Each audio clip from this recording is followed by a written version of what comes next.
que não adianta a gente apenas buscar experiências maiores enquanto não correspondemos no simples. Quando a Bíblia diz que Deus espera de nós coisas melhores, está dizendo não basta apenas ser iluminado, nascer de novo, participar do Espírito, provar a boa palavra, os poderes do mundo vindouro. Nós precisamos aprender a reter a água da chuva. É isso que Deus mais espera de nós. Porque se você não retém a água da chuva, se você não corresponde com o investimento de Deus, tudo pode ser comprometido. Hebreus capítulo 6, a partir do versículo 4 até o versículo 9. Diz assim a palavra de Deus: é impossível, pois, que aqueles que uma vez foram iluminados e provaram o dom celestial e se tornaram participantes do Espírito Santo e provaram a boa palavra de Deus e os poderes do mundo vindouro e caíram, sim, é impossível outra vez renová-los para arrependimento, visto que de novo estão crucificando para si mesmos o Filho de Deus, expondo a ignomínia ou a vergonha. Porque a terra que absorve a chuva que frequentemente cai sobre ela e produz erva útil para aqueles por quem é também cultivada, recebe bênção da parte de Deus. Mas se produz espinhos e abrolhos, é rejeitada, perto está da maldição, e o seu fim é ser queimada. Quanto a vós outros, todavia, ó amados, estamos persuadidos das coisas que são melhores e pertencentes à salvação, ainda que assim falamos. Outra versão diz: quanto a vós outros, ó amados, esperamos coisas melhores e que acompanham a salvação, ainda que falamos desta maneira. Querido, esse texto mostra de uma maneira muito clara que Deus espera de nós coisas melhores. Você pode dizer amém? Amém. O autor da carta aos Hebreus, que eu particularmente penso ser o apóstolo Paulo, não posso te provar isso enquanto a gente não chegar no céu e ele mesmo falar para vocês que eu estava certo, mas eu penso ser o apóstolo Paulo. Ele diz: de vós, amados, esperamos coisas melhores. E eu quero tentar compartilhar com você, porque a expectativa dele por coisas melhores não era só no âmbito humano, né? Como um ministro, como um pai espiritual, como um irmão em Cristo, mas como homem de Deus, como mensageiro do Senhor, ele reflete o coração de Deus. E ele diz que se espera de nós coisas melhores. Não importa, querido, o quanto você já cresceu, já amadureceu em Deus, as experiências que você teve, né? Eu gosto muito de uma frase que um dos pastores que trabalhou numa equipe de ministério conosco, eu servi por 9 anos numa igreja no interior do Paraná, em Guarapuava, e esse irmão, a gente chamava ele só de baiano, né? Pastor Ailton. Cada vez que a gente perguntava para ele: e aí, Ailton, tudo bem? Ele dizia: tudo bem, mas tem espaço para melhorar. Né? Eu sempre gostei dessa frase dele, porque não importa, querido, aonde você já chegou em Deus, tem espaço para melhorar. Amém? E Deus espera isso de nós. A vida cristã ela tem que ser progressiva, você não pode estagnar nunca. Né? A palavra de Deus diz em Provérbios 4,18 que a vereda do justo é como a luz da aurora, vai brilhando mais e mais até ser dia perfeito. E nós temos essa responsabilidade de continuar crescendo em Deus. E aqui ele está dizendo: de vós, amados, esperamos coisas melhores. Por que ele está dizendo isso? Ele começa falando de um grupo de pessoas que naufragou na fé. Uma frase, uma expressão que Paulo usa na carta a Timóteo. Pessoas que falharam. Ele diz aqui que chegaram ao ponto de cair, mas caíram não com o conceito que nós temos de um desviado qualquer. A estatística é que hoje no Brasil a gente tenha pelo menos 40 milhões de evangélicos. Mas as estatísticas também dizem que nós temos quase a mesma quantidade de desviados. Hoje, no Brasil, para nós, a estatística indica que para cada um cristão firme na igreja, tem alguém que já esteve dentro, firme com Deus, e hoje está do lado de fora, desviado. E sempre que a gente fala sobre cair, alguém que caiu na fé, eu não sei você, mas a maioria das pessoas testemunham isso, a gente imagina alguém que se desviou. Mas esse texto, querido, não está falando de um desviado qualquer, comum. Muitas pessoas hoje estão distantes de Deus, mas eu creio que elas vão voltar para o Senhor. Você pode dizer amém? Amém. Eu creio, querido, que virá um tempo de um mover de Deus, onde vai ter uma enxurrada de desviados voltando para a casa de Deus. Nós temos orado por isso. Deus nos deu uma palavra específica lá em Curitiba, onde estamos, de resgatar os que estão sem igrejas. Né? Alguns nós temos que ganhar eles de novo para Jesus, mais uma vez. E esse texto não está dizendo que quem caiu na fé não tem mais esperança. Tem um capítulo inteiro na Bíblia, que é Lucas 15, né, que fala da ovelha perdida, da moeda perdida e depois do filho perdido, e todos eles sendo trazidos, achados, encontrados novamente. E eu creio que Lucas 15 é o capítulo, né, para o desviado ter esperança de que ele pode voltar para Deus. No entanto, aqui, esse texto em específico está falando de um tipo de gente que não caiu apenas na fé como um desviado qualquer. Tem gente que teve um problema de relacionamento, né? A gente não disse que brigou, teve um exagero na comunhão, né? E se magoou, e de repente ele não quer mais voltar para a igreja, porque o coração dele ficou aborrecido com alguém, ou com os líderes, e ele simplesmente deixou de congregar, de frequentar, foi esfriando, e no caminho acabou ficando distante. Outros foram vencidos pelo calor da paixão, e cederam a algum tipo de pecado, às vezes a área, né, de imoralidade, envergonhados, sem coragem de encarar Deus e os irmãos, ficaram longe. Nós não estamos falando desse tipo de gente, que enfrentou algum problema, uma decepção, que tropeçou, ficou envergonhado. Aqui, querido, nós estamos lidando com uma situação numa época em que a igreja foi terrivelmente perseguida, não só pelo Império Romano, mas pelos próprios judeus. E muitos eram pressionados ao ponto de desistirem da fé. Mas, para serem readmitidos no judaísmo, eles precisavam de uma renúncia pública da fé deles em Jesus. Muitos deles se apresentavam nas sinagogas e diziam: eu não creio que Jesus seja o Messias, eu não creio que ele tenha sido concebido do Espírito Santo numa virgem, eu não creio que o sangue dele tenha o poder de limpar pecados. E diante desse tipo de renúncia, o capítulo 10 trata ainda com mais força, né, do assunto. Fala daqueles que calcaram aos pés o Filho de Deus, profanaram o sangue da aliança com o qual foram santificados, e a Bíblia diz que ultrajaram ao Espírito da graça. Então o texto não está falando apenas de alguém que desanimou na fé, brigou com alguém, foi vencido pelo pecado, mas de pessoas que deliberada e conscientemente chegaram ao ponto de renunciar, de renegar a Jesus e a sua fé. E me assusta saber que alguém, né, tendo tido uma experiência com Deus, possa chegar a esse ponto. Eu já ouvi muito ensino, eu cresci num ambiente, numa igreja, que pregava uma vez salvo, salvo para sempre. Quando Jesus voltar, muitos crentes vão ser resgatados das boates, dos motéis, e no fim vai dar tudo certo. Eu cresci ouvindo muita coisa como essa. Irmão, não foi isso que Jesus disse. Ele diz: o que perseverar até o fim será salvo. E nós precisamos entender, querido, que tem que haver da nossa parte uma resposta decente para Deus. A Bíblia está cheia de textos que mostram isso. Que Deus espera de nós coisas melhores. Não importa o quanto nós nos empenhamos até agora, Deus quer que a gente vá além. E muita gente também ensina por aí que se alguém desviou é porque na verdade nunca se converteu. E se baseiam naquele texto que diz: saíram do nosso meio porque não eram dos nossos. E de fato o João está falando de alguns que saíram e que não eram deles. Jesus fala de joio que foi plantado no meio do trigo pelo maligno. Né? Tem gente que já esteve no nosso meio, e alguns que ainda estão, e que não são mesmo dos nossos, mas estão no nosso meio.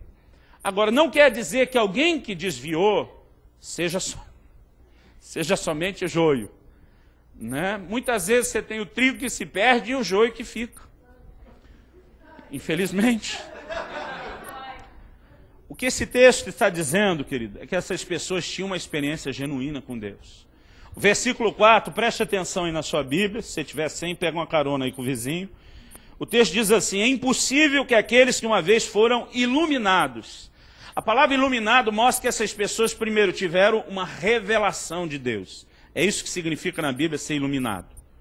No mínimo a luz de Deus resplandeceu no meio das trevas do pecado, se a gente não for olhar só para o aspecto da revelação. Ele diz que além de terem sido iluminados, eles provaram o dom celestial. Isso é uma menção do novo nascimento. Quando Jesus diz: necessário vos é nascer de novo, a tradução literal é nascer do alto, do céu. A Bíblia fala que isso é um dom. Romanos 5 diz: os que receberam a abundância da graça e o dom da justiça. Eu entendo que o dom celestial aqui fala do novo nascimento. Por quê? A próxima característica é impossível para quem não nasceu de novo. Ele diz, se tornaram participantes do Espírito Santo. Romanos 8,9 diz, se alguém não tem o Espírito de Cristo, esse tal não é dele. Então, uma das características de quem nasceu de novo é que ele não apenas recebe a presença, mas ele se tornou participante do Espírito Santo. Amém? O texto diz que eles provaram a boa palavra de Deus. A tradução espanhola de Reina Valera diz degustaram. O provar aqui é saborear. Então não estamos falando de alguém que recebeu, né, apenas uma mensagem, uma pregação, mas de gente que foi alimentado pela palavra. E ele termina dizendo que essas mesmas pessoas, elas experimentaram os poderes do mundo vindouro. Eu creio que isso fala não só do sobrenatural, que se manifesta por meio de fé, da unção, dos dons do Espírito, mas eu creio que fala, querido, do fruto do Espírito, das características do reino que nós aguardamos. Então, nós temos gente que foi iluminada, provou o dom celestial, participou do Espírito Santo, recebeu a boa palavra de Deus, e ainda provou os poderes do mundo vindouro. Quando eu comecei a pastorear, e foi logo no início do meu ministério pastoral, porque antes de pastorear eu viajei uns 3 anos pregando a palavra de Deus no ministério itinerante, sem o compromisso com a igreja local. Mas depois de ter começado a pastorear, eu comecei a perceber que havia um grande desafio, que era você não apenas levar pessoas a Cristo, mas conseguir que elas de fato fossem firmadas na fé. Eu comecei a ter uma preocupação, como a maioria dos pastores tem, de que a porta dos fundos da igreja não fosse tão larga como a da frente. Porque do jeito que entra, irmão, sai. Né? As pessoas muitas vezes dizem, no Brasil é fácil as pessoas converter. Eu digo, é fácil desconverter. Tem países que é difícil, mas depois a pessoa assume um compromisso com Deus. E eu durante muito tempo pensava, se eu conseguir que as pessoas realmente tenham uma revelação da palavra, se eu conseguir que essas pessoas de fato experimentem um novo nascimento. Porque tem gente, querido, que frequenta a igreja e não nasceu de novo, não tem mudança de vida nenhuma. Teve uma época no início do meu ministério pastoral que eu quase dividi a igreja em 2 alas, fumante e não fumante. O negócio era feio, as pessoas vinham para a igreja e a gente não via mudança. O texto diz, eu não sei se aqui tem nos restaurantes a mesma divisão do Brasil, mas vocês devem ter entendido isso, né? O texto diz que essas pessoas, eles não apenas foram iluminados, nasceram de novo, mas se tornaram participantes do Espírito Santo.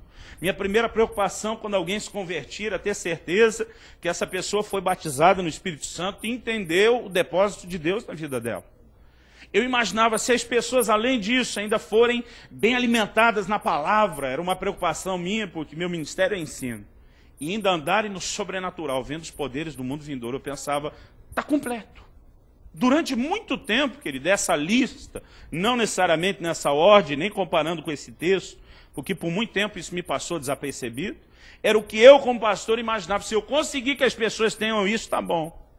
Mas o que o texto está dizendo não é que essas coisas não são importantes, não são vitais, elas são, mas o texto está dizendo que elas não são suficientes. Porque essas pessoas aqui que caíram tinham tudo isso. E ainda não apenas caíram no sentido de se desviar, mas chegaram ao ponto de renegar o Senhor. E quando ele diz, de vós, amados, esperamos coisas melhores, ele estava dizendo para os cristãos daquela época, os que estavam firmes, que vocês não sejam como esses que caíram. De vocês nós esperamos coisas melhores, ou seja, não apenas essas 5 características que eles demonstraram. Ele está dizendo que vocês têm que ter algo mais na vida de vocês, para que vocês não venham a tropeçar. A segunda epístola de Pedro fala de virtudes que nós temos que desenvolver na nossa vida cristã, que devem acompanhar a fé. Ele diz para que vos seja garantida, né, amplamente a entrada no reino eterno de nosso Senhor e Salvador Jesus Cristo. Nós precisamos, querido, procurar cuidar da nossa fé. Paulo escreve para Timóteo e diz, tem cuidado, né, daqueles que te ouvem e de ti mesmo.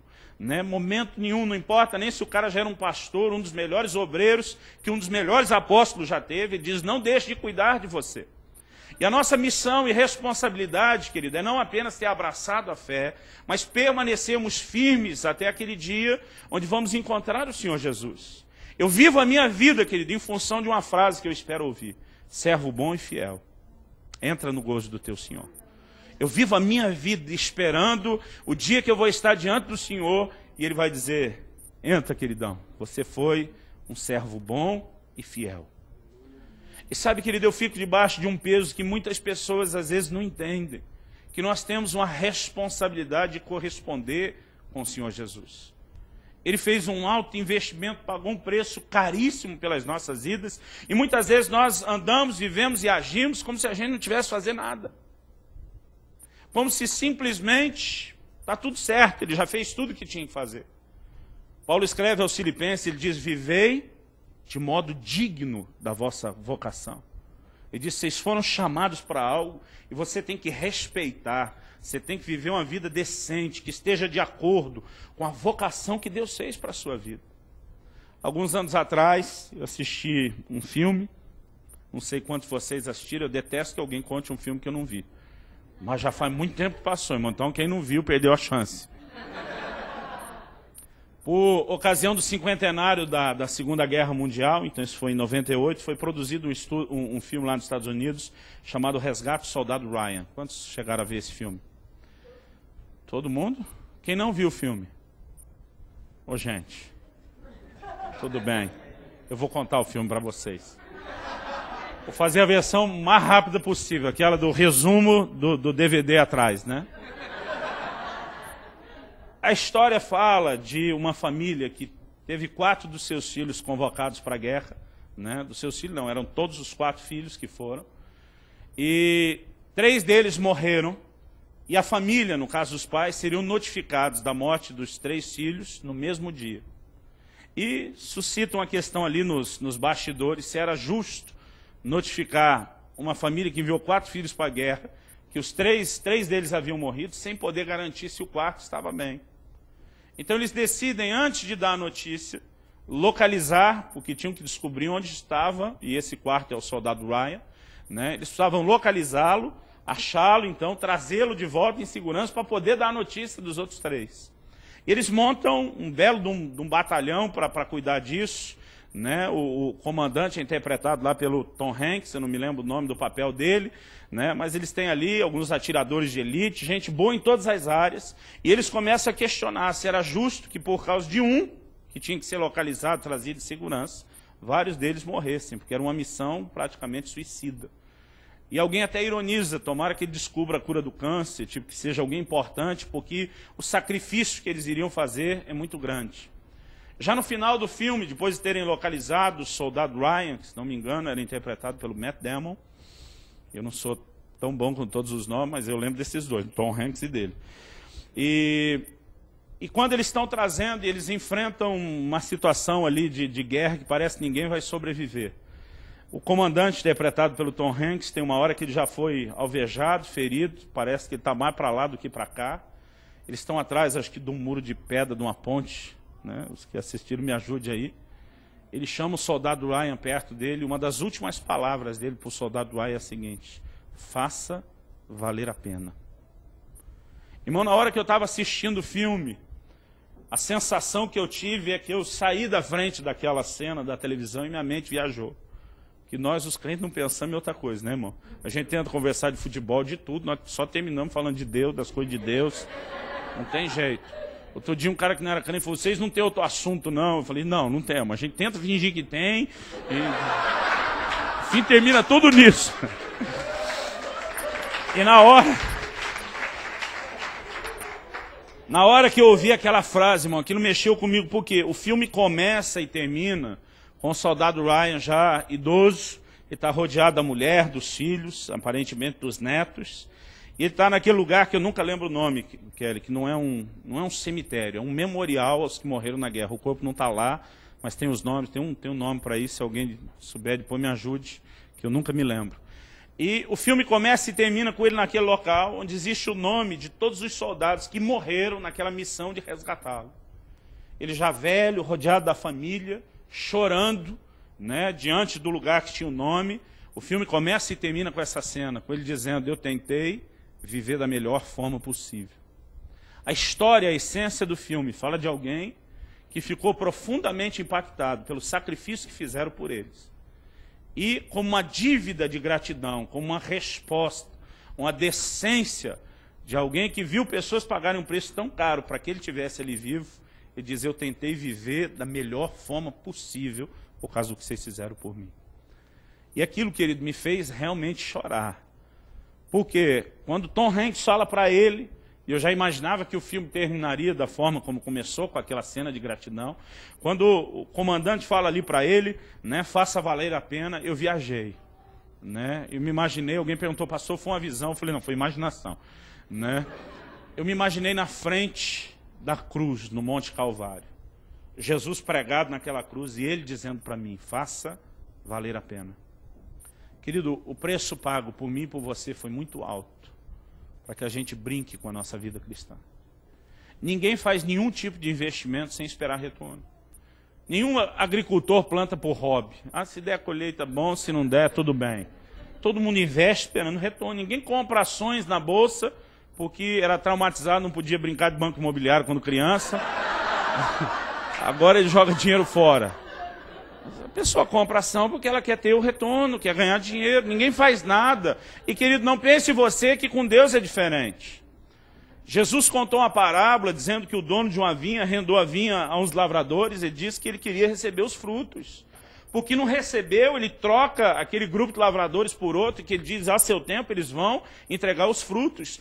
Todo o investimento que Deus fez pela minha e sua vida, querido, ele espera retorno. Ele não quer que esse investimento tenha sido em vão. Ele não quer apenas que você um dia chegue lá no céu e diz, graças a Deus consegui me salvar. Deus espera de você mais do que isso. Eu uma vez visitei um irmão e perguntei para ele como está a fé. Ele falou, que fé, pastor? Já me gelou a espinha. Eu falei, como assim que fé? Aí ele tentou desconversar, falou, não, é que tem a fé para a salvação, a fé para as circunstâncias. Né? Eu falei, como que está a fé para a salvação? Ele falou, pastor, estou tentando crer na doutrina da repescagem. Para ver se na segunda chance eu consigo subir depois, porque na primeira chamada, com certeza, eu não vou. Aí eu tentando escapar daquela notícia ruim, falei, e a fé para as circunstâncias, para ver se pelo menos essa estava boa. Ele falou, pastor, até quando eu vejo a luz no fim do túnel, eu acho que é um trem que entrou para me pegar. E alguns que estão nessa expectativa de subir na repescagem, de conseguir salvar. Querido, Deus não quer apenas que você se salve. Ele quer que você nessa terra viva de modo digno da sua vocação. Vira para alguém ao seu lado e fala para ele, faça valer a pena. O preço pago, querido, foi muito caro para que a gente brinque. E esse texto está falando sobre isso. Ele diz, de vós, amados, esperamos coisas melhores. E sabe, querido, faz muito tempo que Deus tem colocado no meu coração o peso de proclamar isso. Não importa, querido, o quanto você... Porque a gente tem uma certa psicologia de compensação. Você diz, eu estou acima da média. E aí a gente relaxa. Eu teve um dia que eu falei para Deus, falei, você não está feliz não com o tanto que eu estou orando? Falei, conta nos dedos aí quantas horas mais do que eu. Tentando dar de bom, né? Ele diz, eu não estou comparando você com ninguém. Eu quero que você me dê mais de você, pela luz que você tem de mim. Sabe que ele não importa o quanto você cresceu.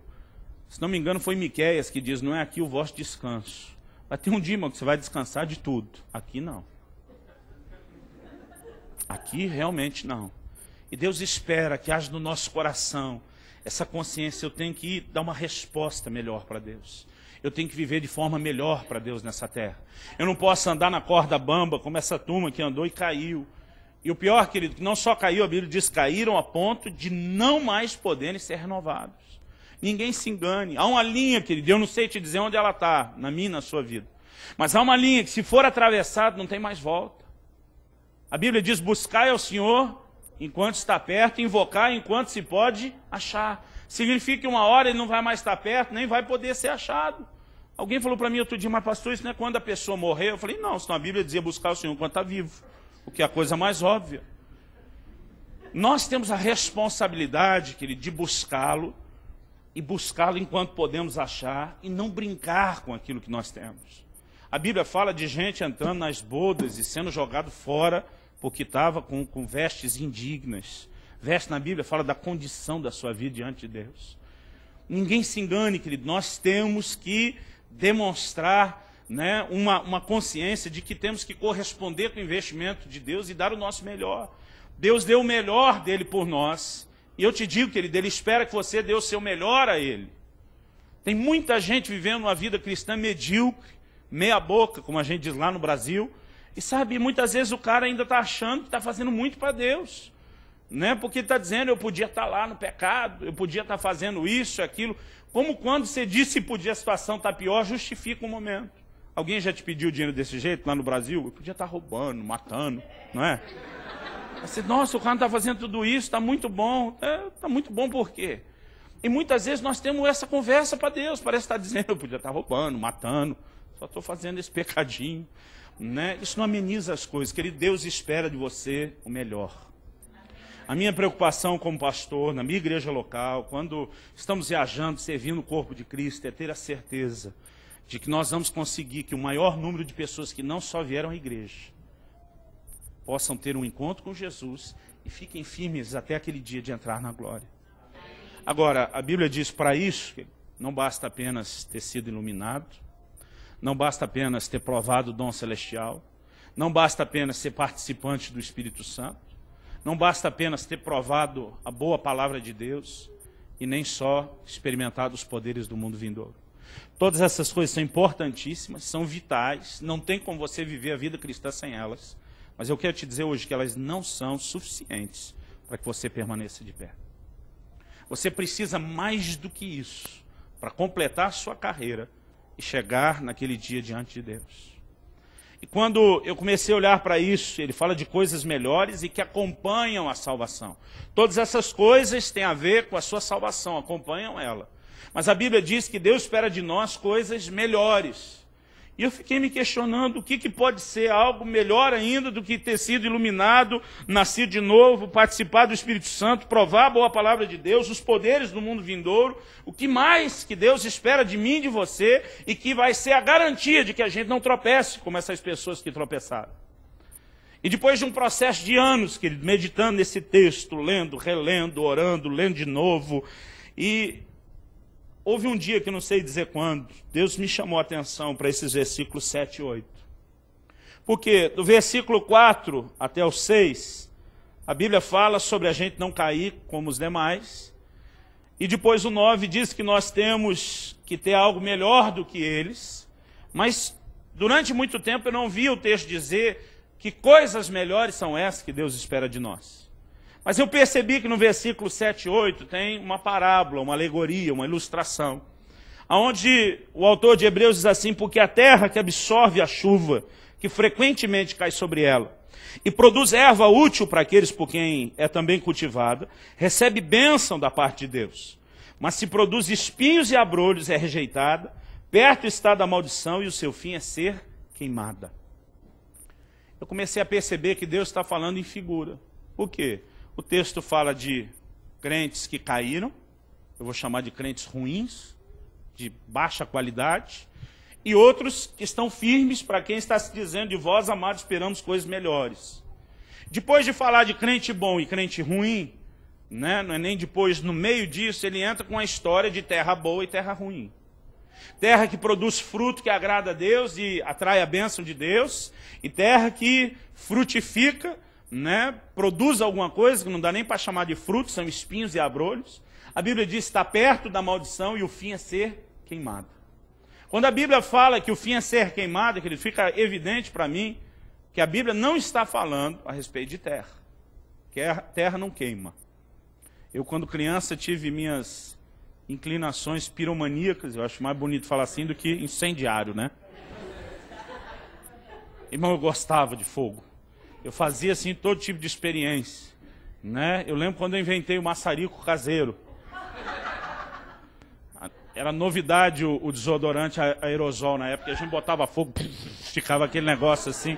Não sabia o risco que estava correndo, né? A gente pegava assim produto químico desses bem inflamável, fazia o chamado caminho de rato na casa inteira, né? Só para ver o fogo correr de um lado ao outro.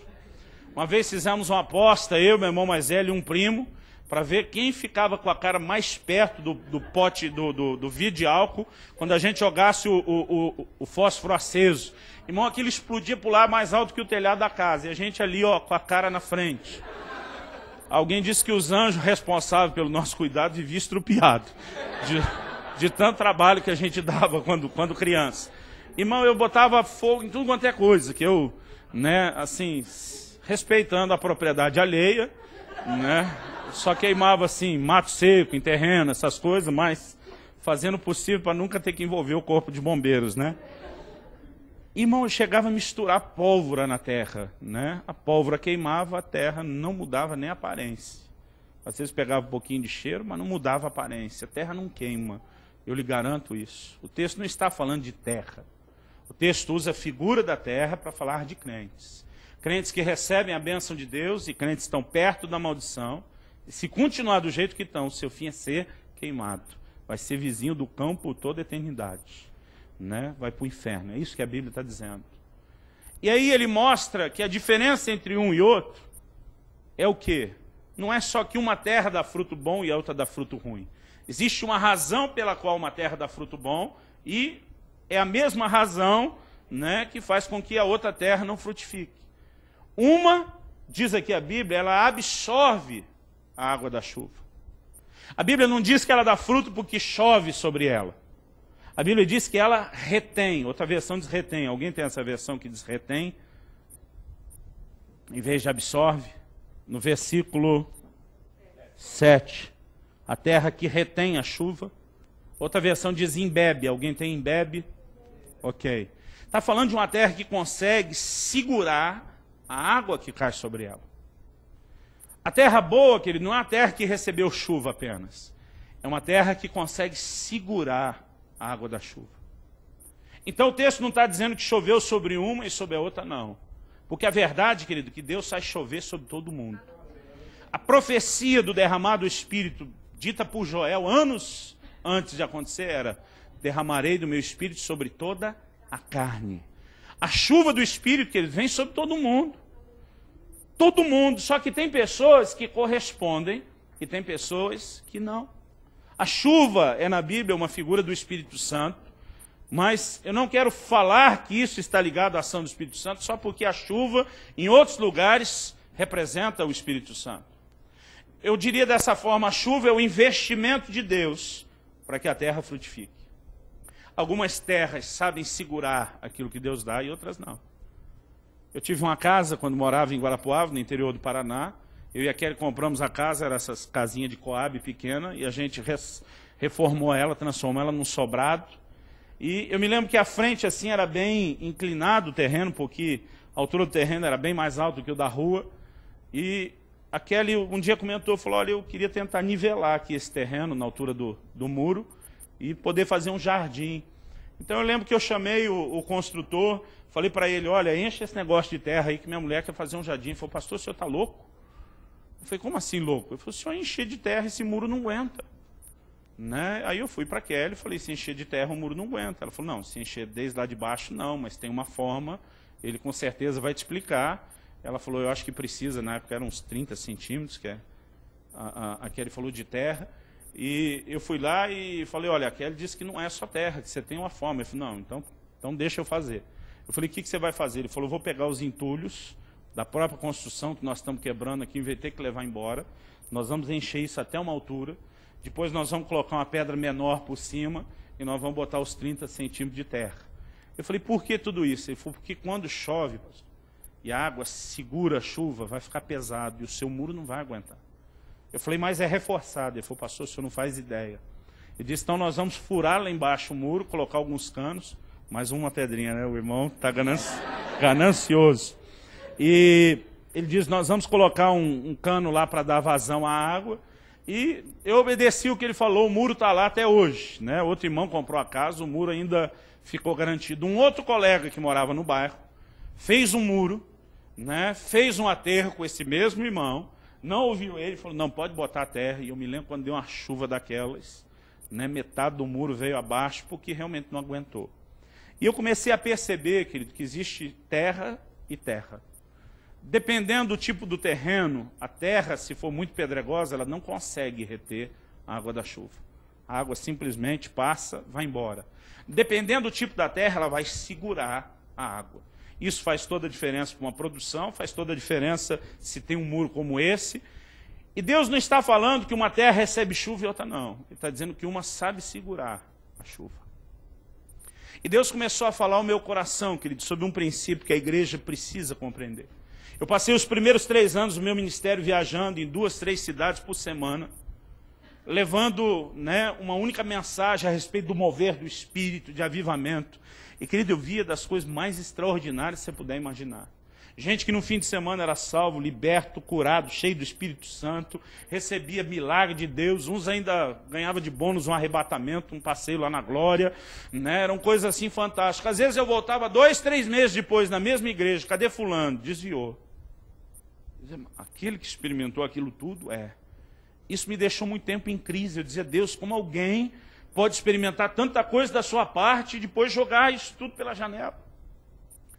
E eu comecei a perceber, querido, isso me fez mudar muito do foco do meu ministério. Eu creio ser importante demais o mover do Espírito. Nunca mudei de ideia sobre isso. Mas nós precisamos preparar toda uma geração, querido, para não jogar o avivamento fora. Nós precisamos preparar toda uma geração que não desperdice aquilo que Deus está fazendo, que não desperdice aquilo que Deus está dando, porque é possível acontecer com qualquer um. Quando Deus diz de vós, amados, esperamos coisas melhores, Ele está ensinando um princípio que vai fazer toda a diferença. Tem gente que acha que a bênção vem na vida dele porque ele fez uma campanha. O texto diz aqui, querido, que se você frutificar para Deus, tem bênção na sua vida. Eu tenho a presunção, querido, de esperar que a bênção ande atrás de mim sem eu precisar correr atrás dela.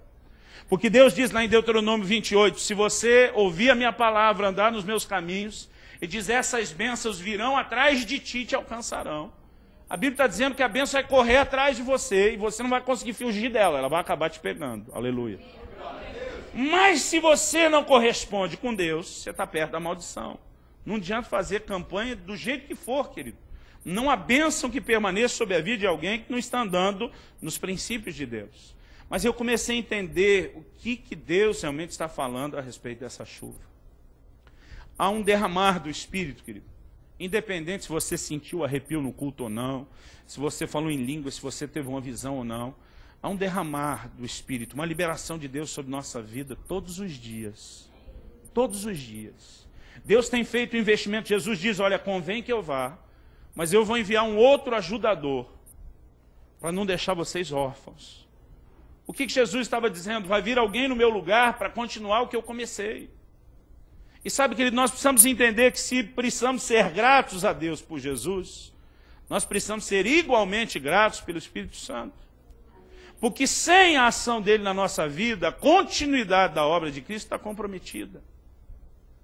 E eu comecei a perceber do que Deus realmente está falando acerca de absorver a água da chuva. A chuva aqui, querido, é uma figura do Espírito Santo, o maior investimento de Deus sobre a minha e a sua vida depois de Jesus. Só que se nós não criarmos uma resposta de absorver aquilo que Ele veio trazer, nós podemos comprometer tudo que Deus tem. Muitas vezes nós não levamos a sério a importância do relacionamento com o Espírito Santo. Mas eu quero te dizer, querido, que é uma das coisas mais importantes que qualquer cristão precisa ter. Você sabia que os primeiros convertidos não tinham Bíblia como eu e você? Mesmo o Velho Testamento, querido, eles tinham acesso a pequenas porções quando lidas nas sinagogas. O Novo ainda nem tinha sido escrito e o Velho eles mal tinham acesso. Eles não tinham programa de televisão pregando o Evangelho, não tinha literatura cristã, não tinha nada. Algumas vezes os apóstolos chegavam numa cidade, começavam uma igreja e eles iam embora formar uma igreja em outro lugar. Para depois de um tempo voltar e levantar presbíteros no meio dos que se destacaram. Hoje em dia a gente está ali pregando toda semana, cuidando, quase correndo atrás para não deixar o cara pecar, e a gente ainda tem medo de não dar certo. Agora os apóstolos conseguiam chegar, formar um grupo, ensinar algumas coisas, e dizer agora é com vocês e vamos embora. Por quê? Porque existe uma coisa, querido, que eles transmitiam depressa para os novos cristãos. A Bíblia diz que quando Jerusalém soube que Samaria recebeu a palavra do Senhor, enviaram os apóstolos. E os apóstolos chegam para que eles recebam o Espírito Santo. João escreve e diz, olha, vocês não têm necessidade de que ninguém vos ensine coisa alguma, porque a unção que recebeste do Santo permanece em vós e ela vos ensina todas as coisas. Os crentes eram orientados a viver uma vida no Espírito, a depender do Espírito Santo para tudo. E os apóstolos conseguiam ter a certeza de que mesmo sem deixar um pastor, mesmo sem ter um grupo de discipulado, mesmo sem ter o caderninho cheio do programa, que a coisa iria funcionar. Hoje em dia, querido, nós temos quase tudo que eles não tinham. e quase não temos o que eles realmente tinham, que é uma igreja governada pelo Espírito Santo. O apóstolo Paulo, quando menciona a chamada bênção apostólica em 2 Coríntios 13:13, ele diz assim, que a graça do Senhor Jesus, que o amor de Deus o Pai e a comunhão do Espírito Santo seja com cada um de vós. Quantos creem que se não fosse a graça do Senhor Jesus, ninguém estaria aqui? Quantos creem? Levanta a mão. Quantos creem que têm dificuldade de levantar a mão? A graça, querido, é algo assim vital. Sem ela, nenhum de nós permaneceria diante de Deus. Quantos creem que se não fosse o amor de Deus o Pai, nós também não estaríamos aqui? Você consegue imaginar você tirar a graça e o amor de Deus o Pai da vida cristã? Não sobra nada, querido. Agora o texto diz que igualmente importante é a comunhão do Espírito Santo. Ou seja, o relacionamento, a comunhão com a pessoa do Espírito Santo é tão essencial à vida cristã, querido, como a graça de Jesus e o amor do Pai. No entanto, nós como igreja não pregamos isso, quando pregamos tem gente que não quer viver. Um dos segredos mais importantes que qualquer cristão precisa, para garantir que ele não apenas tem Jesus hoje, mas vai continuar firme até o fim, é desenvolver na sua vida o relacionamento com a pessoa do Espírito Santo. O Espírito Santo não é uma coisa. Eu, quando criança, imaginava o Espírito Santo energia, com aquela criatividade de criança, então, uma energia colorida, né, uma coisa assim, quase mágica. Mas, durante muito tempo, eu levei um choque a primeira vez, né, eu me lembro quando eu comecei a perceber essa verdade, de que o Espírito Santo era uma pessoa. Eu já tinha sido batizado no Espírito Santo, já tinha experiência com os dons, mas para mim, querido, o Espírito Santo era uma energia, era um poder. Eu me lembro como eu fui impactado em 92, a primeira vez que o Benihim veio ao Brasil, e ele falou que o segredo de tudo para ele era a comunhão com o Espírito Santo. Um pouco antes disso, eu li um livro do pastor Cho da Coreia, né? E ele falava também sobre o relacionamento com o Espírito Santo. E eu comecei a perceber que o Espírito Santo, de fato, é uma pessoa. Mas não apenas uma pessoa, mas uma pessoa que quer se relacionar comigo e com você. Tiago diz o seguinte, ele diz, infiéis, não sabeis que a amizade com o mundo é inimizade contra Deus? Ele diz, qualquer que quiser ser amigo de Deus, constitui-se inimigo do mundo, e quem quer ser, né, amigo do mundo é inimigo de Deus.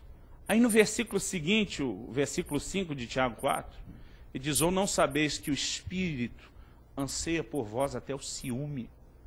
A Bíblia diz que o Espírito Santo fica enciumado, querido, quando você começa a se envolver com as coisas do mundo, em vez do que com as coisas de Deus. Ele é alguém que quer tanto relacionamento com você, que quando ele vê que você está esfriando e debandando para o outro lado, ele já fica enciumado, ele não admite perder você. A Bíblia diz em Efésios 4, e não entristeçais o Espírito Santo de Deus, com o qual fostes selados para a redenção. Então, ele é uma pessoa, querido, que fala, que tem sentimentos, que pensa, que decide e que quer interagir na nossa vida. Jesus disse, olha, o Espírito vos fará lembrar as minhas palavras. O Espírito Santo convence do pecado, da justiça e do juízo. A Bíblia fala que todos aqueles que são dirigidos pelo Espírito de Deus são filhos de Deus. O Espírito Santo quer dirigir você, guiar a sua vida, ele quer interferir em cada detalhe da sua vida. Eu não estou dizendo, querido, que antes de atravessar a rua você tem que perguntar para Deus se é ali ou não. Eu não estou dizendo que antes de se vestir na frente do guarda-roupa você tem que esperar uma direção de Deus, embora eu acho que algumas irmãs precisavam orar um pouco mais antes de se vestir mesmo, mas... Sabe, eu não estou tentando dizer, querido, que então você vai parar e ter um momento de consulta espiritual. Mas que você precisa aprender no seu espírito, no seu íntimo, ser guiado por Deus. Então tem momentos, querido, em que Deus vai querer realmente interferir em questões que parecem simples. E sabe, você nunca vai perder por segui-lo. Às vezes no momento mais inesperado, querido. E o problema de muita gente é que ele só programa sentir Deus, ou no devocional dele ou no culto.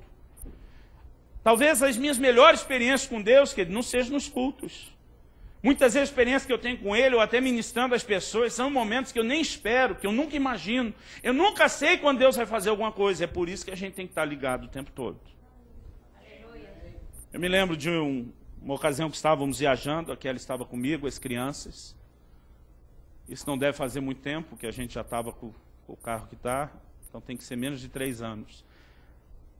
E eu estava na viagem, na BR-116, que liga Curitiba e São Paulo.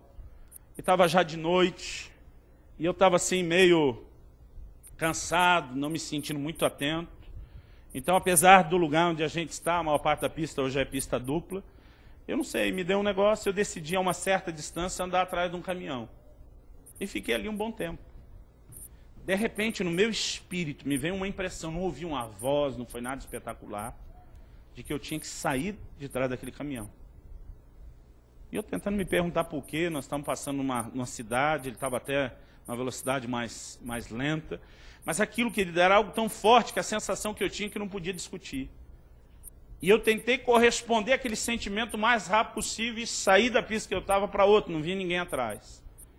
No que eu saí, querido, eu estava assim, na verdade não digo nem no que eu saí, eu estava saindo ainda. Eu vi a freada que o caminhão deu, eu também conseguiria ter freado sem bater nele. Mas ele freou um tanto e depois soltou, e eu fiquei tentando imaginar o que estava acontecendo, e eu vi sair debaixo do caminhão, com certeza não foi o caminhão, mas devia ter acontecido na frente dele, o corpo de uma pessoa que tinha acabado de ser atropelado numa bicicleta. Nós oramos para ele estar vivo, mas a altura do caminhão não pegou a pessoa, mas se eu tivesse atrás, eu teria pego. Eu não creio que Deus falou aquilo só para eu não pegar um corpo. Eu consegui crer no meu coração que o homem estava vivo e tinha que ser preservado. Né? E aconteceu assim tudo muito rápido. E eu tenho situações como essa que eu olho para trás e vejo uma vida inteira, querido, que ter prestado atenção naquela direção faz toda a diferença. Mas nem sempre essa direção vai vir só para coisas extraordinárias. Às vezes eu entro numa locadora, eu gosto muito de um bom filme, e às vezes eu pego lá um filme que alguém recomendou bem. E eu estou ali lendo, pensando o que é, e às vezes no meu espírito acende uma luz vermelha. É uma sensação de não vá adiante. Querido, algo que você precisa entender a respeito da ação do Espírito Santo é que ela é simples. A gente complica demais as coisas. Quando a Bíblia fala sobre ser dirigido pelo Espírito, ela não está dizendo, querido, que você vai necessariamente ouvir uma sirene, um sino tocando, né, e vai ver assim um efeito de luz, uma coisa maravilhosa. A palavra de Deus é muito clara, querido, quando diz que todos os que são guiados, dirigidos pelo Espírito de Deus, são filhos de Deus, sobre como isso acontece. A Bíblia diz em Romanos 8,16, o Espírito testifica com o nosso Espírito que nós somos filhos de Deus. A maneira simples, básica do Espírito Santo trazer direção no nosso coração, que ele dê por meio de um testemunho. Não é necessariamente uma voz ou uma visão. Essas direções espetaculares podem acontecer, mas essa não é a maneira como ele normalmente faz. Eu lembro quando eu, recém-batizado do Espírito Santo, na minha adolescência, estava assim, como a gente diz lá no sul, aleluiado, né? Completamente animado, querendo mais de Deus. E sabe, eu lembro a primeira vez que eu recebi uma palavra profética. Mas não foi só uma profecia daquelas assim, né? Eu te amo e tenho uma obra na sua vida. Foi uma palavra muito detalhada. A pessoa falou dos segredos do meu coração, falou sobre a crise que meu pai estava passando. Era uma coisa assim, inegável, não só pelas evidências, mas pelo testemunho que eu tinha, que Deus realmente estava falando comigo. Irmão, eu fui para casa, acho que mais flutuando do que andando aquele dia. Eu, como desamoçada, me achei. Eu ficava pensando, Deus Altíssimo, Senhor do céu e da terra, Criador de todas as coisas, falou comigo. E eu me achei. Eu não conseguia dormir de noite. Eu dizia, Deus me conhece pelo nome, Ele sabe cada coisa da minha vida, Ele se importa de falar comigo. E para mim, querido, foi o dia que Deus deixou de ser um Deus que lida por atacado com todo mundo. Imaginava no céu uma grande máquina, onde todas as orações entram. A máquina já fazia separação, isso que é cura, isso que é provisão financeira, a maioria quer provisão financeira, né? Esse aqui está orando para salvar o casamento, esse aqui está orando para Deus matar a mulher dele, né? E que a máquina fosse fazendo as separações. Eu não conseguia imaginar um Deus que consegue olhar 7 bilhões de pessoas. Jesus disse que Deus sabe quantos cabelos tem na sua cabeça. Alguns facilitaram a conta para ele, eu sei, né? Mas ele sabe. Isso fala de um nível, querido, muito, muito pessoal. E sabe, para mim esse foi o dia que eu descobri o Deus pessoal, o Deus do relacionamento mano a mano. E eu comecei a pensar, descobrir qual é o problema da igreja. Se todo mundo recebesse uma profecia, todo mundo entendeu que eu achei que o que faltava era profecia. Depois fui descobrir que em muito lugar está sobrando, né? Não está nem faltando. Mas eu naquela coisa de pensar, então por que não tem mais profecia? Vai ver, está faltando profeta e tal. E eu decidi me candidatar para Deus. Eu procurei um dos pastores que lideravam a equipe de evangelismo onde trabalhei. Era uma pessoa assim que eu admirava muito. A maneira como Deus usava. Foi ele que deu essa palavra profética para mim. E foi uma das coisas que me fez querer estar próximo, andar junto com ele. Foi ter visto aquela ação de Deus na vida dele. E eu fui até ele e falei, amigão, queria que você me ensinasse as manhas do negócio. Ele falou, o quê? Eu falei, o caminho das pedras. Ele falou, o que você quer? Eu falei, quero profetizar também. Não acho que isso é só para você, não. Né? Eu falei, cara, você pode me ensinar? Ele ria comigo falando e disse, posso. Eu falei, como que você ouve a voz de Deus? É sempre, né, a mesma voz? É voz de homem, é voz de mulher? É sempre igual? Tipo, quando você atende o telefone um amigo, você já sabe, né? Ou não é, engano, desliga. Como é que é? Ele começou a rir de mim, eu falei, o que você está rindo? Ele falou, Luciano, 2 ou 3 vezes na minha vida eu ouvi a voz audível de Deus. A maior parte do tempo não é no meu ouvido que Deus fala. Eu falei, se você não escuta com o ouvido, você escuta como? Ele falou, não, Deus fala comigo do lado de dentro. Eu falei, não, então você tem um ouvido lá de dentro? Ele falou, não. Ele falou, cara, Deus fala comigo através de um testemunho no íntimo. Eu falei, testemunho? Uma impressão. Eu falei, impressão para mim é coisa de gráfica. Né? Eu vi assim que ele não conseguia. Ele falou, Luciano, é muito parecido com um sentimento, com um pensamento, é uma coisa interior. E parece que alguém está chutando os castelinhos de areia que eu tinha construído. Eu falei, você é tão parecido com o pensamento ou sentimento? Como é que você tem certeza que é Deus e não você pensando ou sentindo? Ele falou, a palavra que eu te dei era eu pensando ou sentindo? Eu falei, não, aquela foi boa. Aquela você matou a pau. Aliás, descobri, querido, uma coisa que muitas pessoas que não são brasileiras não conseguem fazer, é isso aqui, ó. Né? Pregando por aí, eles diz, o que é isso? E eles vão lá e não conseguem, o dedo não é treinado. Então, você que está vivendo longe de casa, não perca a sua habilidade, né? Aí eu falei, não, aquela você acertou em cima, foi realmente boa. E ele tentando me ajudar, ele falou, Luciano, deixa eu tentar te explicar de outra forma. Ele me perguntou assim, você tem certeza da sua salvação? Eu falei, tenho. E disse, se você saísse da igreja agora e uma jamanta, um caminhão carregado passasse acima de você, né, te atropelasse, mas de jeito assim, para não sobrar nada. Foi bem dramático. Você tem certeza que você estaria salvo? Eu falei, na hora. Ele disse, como que você sabe que você é salvo? E a resposta que eu dei naquela época, que eu uso até hoje, é, eu sei, porque sei, porque sei. Devia ter dito, não sei como eu sei, só sei que eu sei. Eu só não sabia de onde vinha tanto sabimento. Ou sabeção, se você preferir, né? Mas ele falou para mim, Luciano, que garantia que você tem que ser salvo? Jesus apareceu para você? Pode dizer, ó, você está garantido lá, escrevi seu nome no livro da vida com meu próprio sangue, você está dentro. Eu falei, não, ele não apareceu para mim. Ele falou, um anjo talvez, veio para você, falou, olha, Xerox autenticada, com o número de protocolo e tudo, o livro da vida, apresento na entrada, precisar meu cartão Talex, me chama. Eu falei, não, também não tive essa visão. Ele falou, bom, talvez você não viu, mas pelo menos você ouviu. Eu falei, não, também não ouvi nenhuma voz, nada. Ele falou, como que você sabe? Eu falei, eu sei, porque sei, porque sei. Aí ele disse, eu vou te explicar como é que você sabe. E ele me citou Romanos 8,16. O Espírito testifica com o nosso Espírito que nós somos filhos de Deus. Então há uma certeza, querido, que por mais que não foi uma visão, uma voz, uma coisa espetacular, também não é nem um pensamento, nem um sentimento. É um testemunho de Deus. Aí ele me disse assim, se num dos assuntos mais importantes da vida cristã, que é a segurança do crente, Deus fala por meio de um testemunho interior e não de uma voz audível, por que nas outras áreas da sua vida, para Deus falar tem que ser só a voz audível? Eu olhei para ele e falei, faz sentido. Ele disse, querido, a Bíblia diz que a paz de Deus seja o árbitro em vossos corações. Eu hoje à tarde, antes de vir para cá, tomei uma decisão de, na nossa viagem de volta, visitar um pastor na Suécia que eu nunca vi na minha vida. racionalmente falando, não sei nem onde eu estou pisando. Pastor, Deus falou com você? Eu creio que sim. Não ouvi nenhuma voz. Eu senti uma paz, um sinal verde, como meu pai dizia, né? Como quando você está diante do farol, sabe que pode ir ou não. Né? Minha esposa também. E para mim, querido, isso foi suficiente como direção de Deus, mesmo sem ouvir nada. Então, algo que nós precisamos descobrir, querido, é que muitas vezes nós estamos querendo algo espetacular quando a gente não corresponde nem no simples. Eu não estou dizendo para você, querido, que não vai haver direção espetacular. Eu me lembro de uma vez que eu perdi uma carteira, não consegui achar, eu realmente precisava dela. E Deus me deu uma visão de como eu perdi. Parecia que eu estava assistindo um filme de cinema. Eu me vi saindo de casa, era um dia que tinha chovido bastante, uma enxurrada enorme, e eu corri para pular a enxurrada.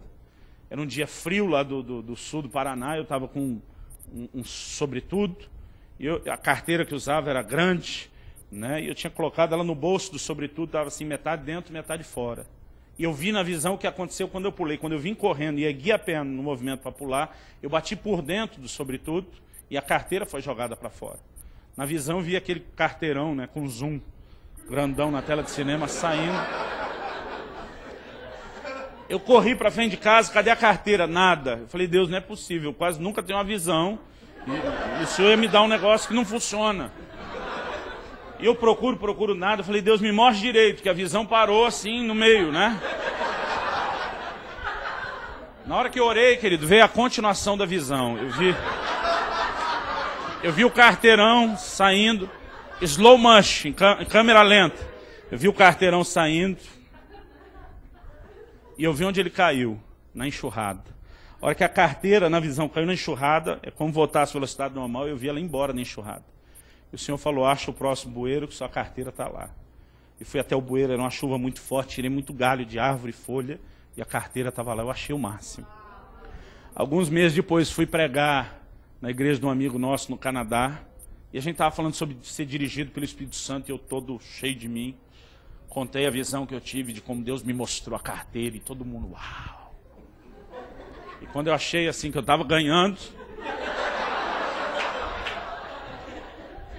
falei, vou levar o troféu da melhor experiência de como ser dirigido pelo Espírito Santo.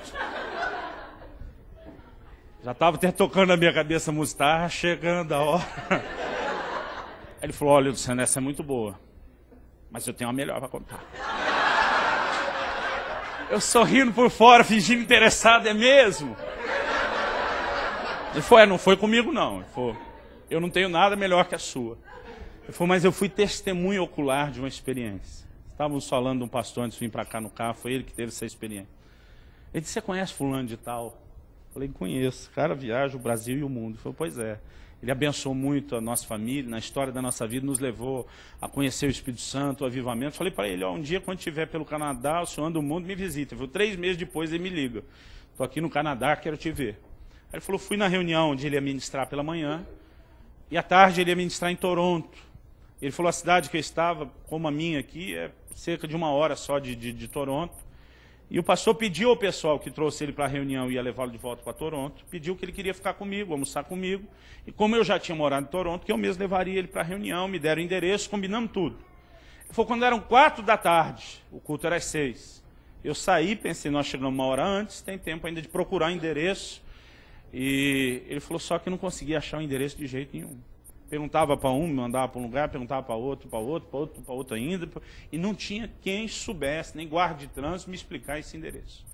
E o tempo foi passando e a gente ficava cada vez mais confuso. Ele falou, no fim deu 6 horas e a gente ainda não fazia ideia de onde era a igreja.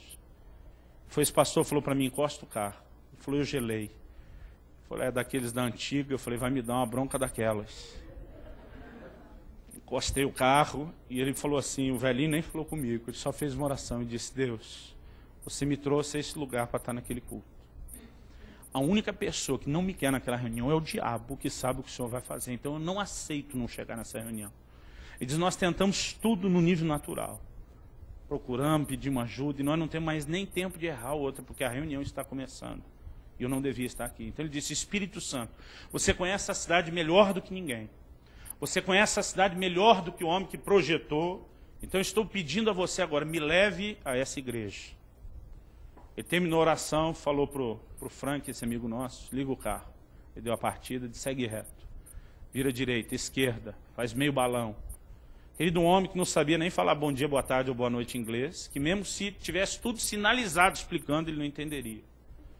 Em 10 a 15 minutos, ele para na frente de um prédio, sem nada escrito, sem nenhum movimento. Depois esse irmão foi entender que a entrada era por trás. E ele disse, pode descer e perguntar que é essa igreja que eu vou pregar. O Frank falou para mim, Luciano, eu achei que o velhinho estava pirado, pelo desespero de ter perdido a reunião, e ele insistindo que eu descesse. E eu sem graça de descer e perguntar, mas fui. Ele disse, eu volto para o carro, branco, pálido, sem cor nenhuma no rosto. Ele diz, nós estávamos na frente da igreja onde ele iria pregar. Ele disse, eu nunca vi alguém ser guiado pelo Espírito dessa forma. Eu falei, nem eu.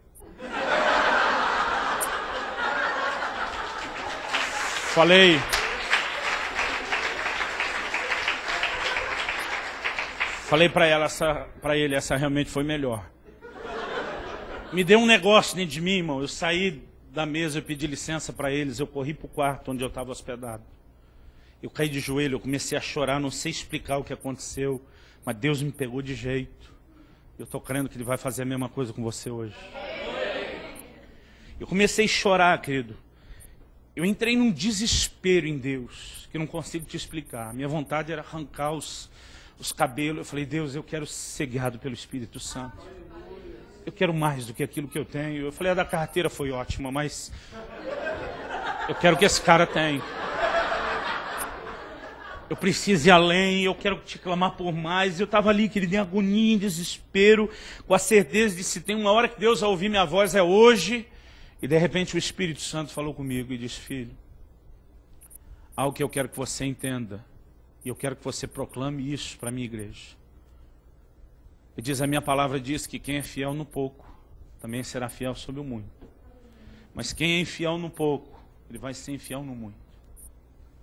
Deus diz, nem você, nem ninguém da minha igreja tem direito de clamar por experiências maiores, enquanto vocês não aprenderem a serem fiéis nas orientações simples do meu Espírito Santo.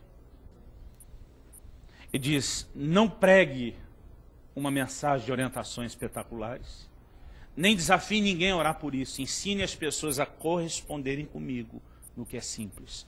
Porque quando vocês forem fiéis nesse nível, eu vou conceder a vocês coisas maiores. E Deus me disse, o que está impedindo um grande mover e um grande derramar do meu espírito, não é o diabo, são vocês. Há uma falta de compromisso, há uma falta de entrega, há uma falta de rendição. Ele diz, vocês querem avivamento na igreja, nos cultos. Eu quero dirigir a vida de vocês todo dia, por onde vocês andam. Sabe, querido, uma coisa que vai fazer a diferença entre a vida e a morte, estou falando nem de vida e morte física, vida e morte eterna, é você aprender a ser guiado pelo Espírito Santo. É você desenvolver uma relação, um relacionamento com Ele. Não adianta apenas você ter nascido de novo, ter sido iluminado, participar do Espírito Santo, ter a boa palavra, os poderes do mundo vindouro. Mais do que ser participante do Espírito, é deixar Ele guiar a sua vida. É você corresponder com a ação do Espírito Santo. Sabe, querido, muitas das experiências sim, extraordinárias que eu tive com Deus começaram com testemunhos simples, com orientações simples. Ontem, antes de dormir, eu falei, Deus, por que o Senhor não fala comigo sobre a saída ou não para a Suécia? Eu falei, eu estou aqui na frente do site, compro ou não compro essa passagem, faço ou não faço isso? E hoje de manhã, quando eu acordei, esperando assim um sonho, uma voz, uma direção, Deus me disse, se mova no simples. Eu achei que a lição era só para mim, mas durante o dia Deus começou a falar, ensine a respeito disso. Sabe, querido, nós precisamos. Às vezes você está numa roda de amigos e sabe que eu não quero parecer aquela pessoa religiosa, intolerante à brincadeira, eu brinco o tempo todo.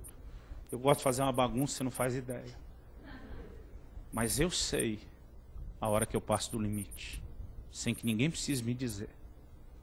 Alguma coisa dentro de mim, silenciosamente, sem nenhum barulho, parece gritar que eu passei do limite.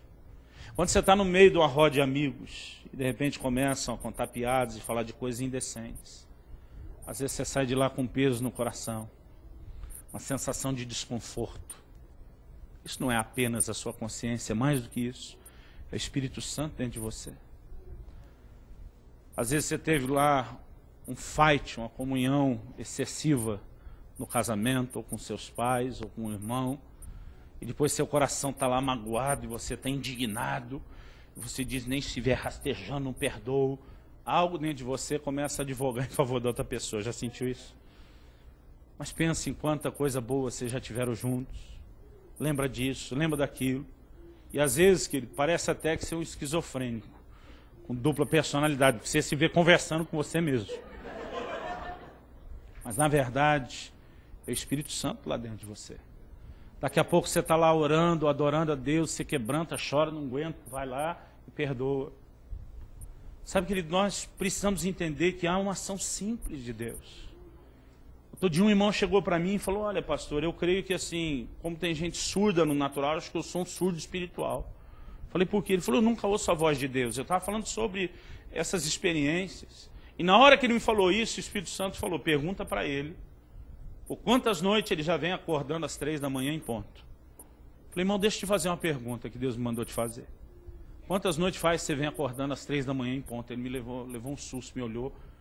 Falou, não sei nem dizer, são várias. Eu falei, o que você faz quando você acorda? O que você sente? Ele falou, sinto vontade de orar. Eu falei, o que você faz? Ele falou, pastor, eu viro para o lado, durmo, isso não é hora de orar.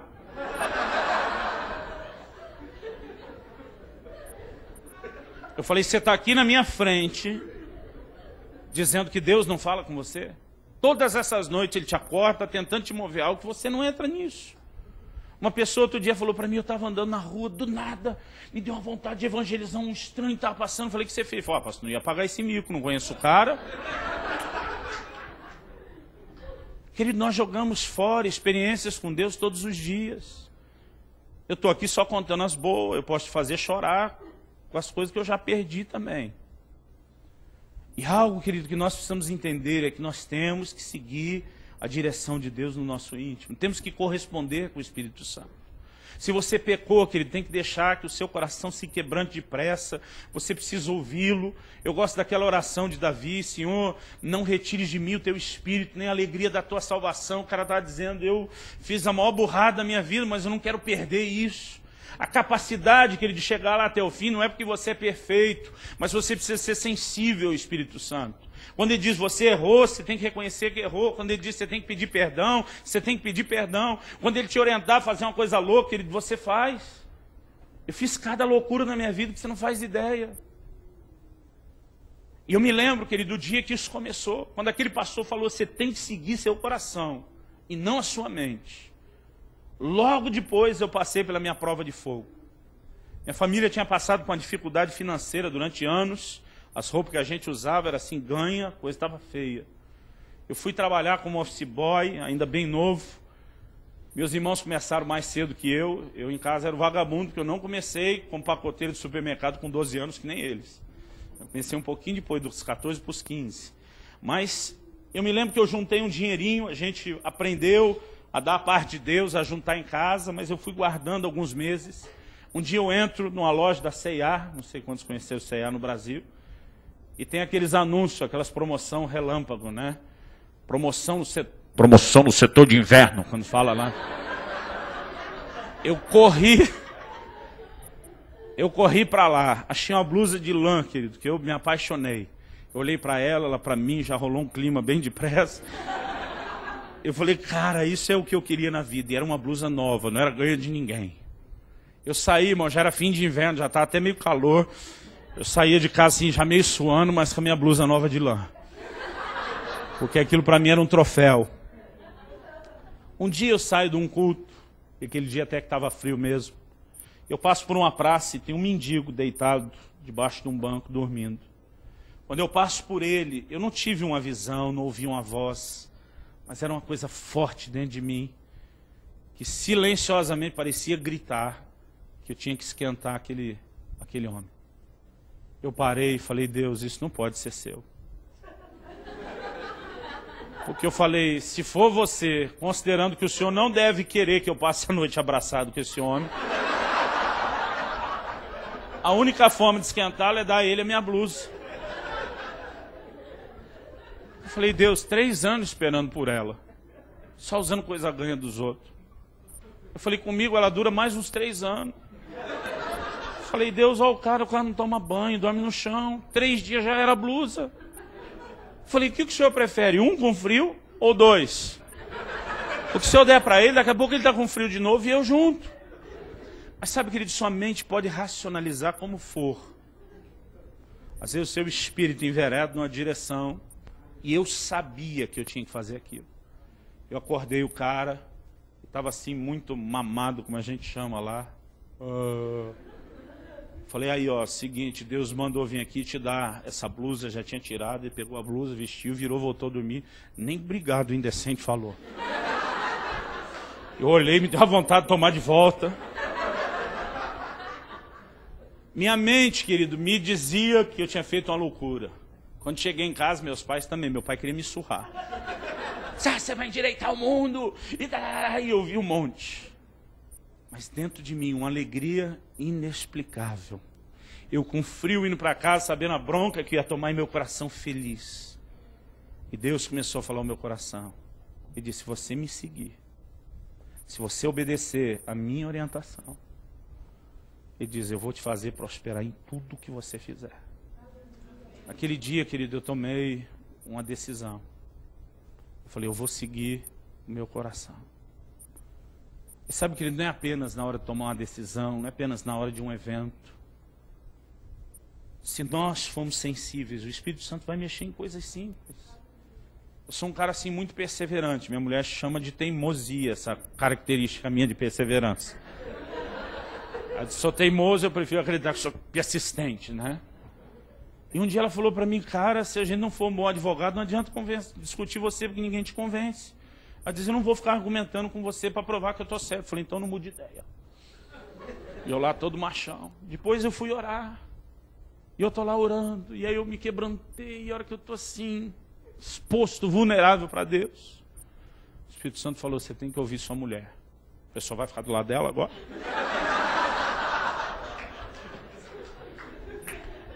Eu falei, nem argumento ela teve.